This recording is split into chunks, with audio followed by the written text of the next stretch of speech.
বিএনপির ভারপ্রাপ্ত চেয়ারম্যান তারেক রহমানের পক্ষে সাভারে জাতীয় স্মৃতিসৌধে ফুল দিয়ে মহান মুক্তিযুদ্ধের বীর শহীদদের প্রতি শ্রদ্ধা জানানো হয়েছে।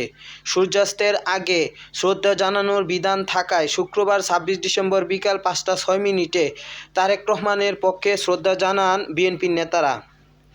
এর আগে বিকেল সোয়া ৫টার দিকে রাজধানীর শেরেবাংলা নগরে শহীদ প্রেসিডেন্ট জিয়াউর রহমানের কবর জিয়ারত শেষে সাভারের উদ্দেশ্যে রওনা হন তারেক রহমান।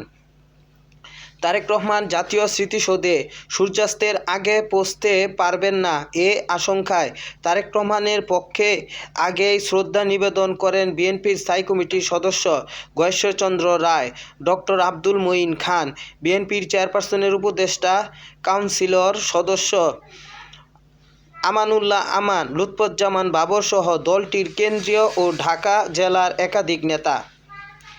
বিএনপির মিডিয়া সেলের সদস্য সাইরুল কবির খান জানিয়েছেন, তারেক রহমানের আগমন উপলক্ষে সরকারের পক্ষ থেকে জাতীয় স্মৃতিসৌধে পূর্ণ প্রস্তুতি নেওয়া হয়।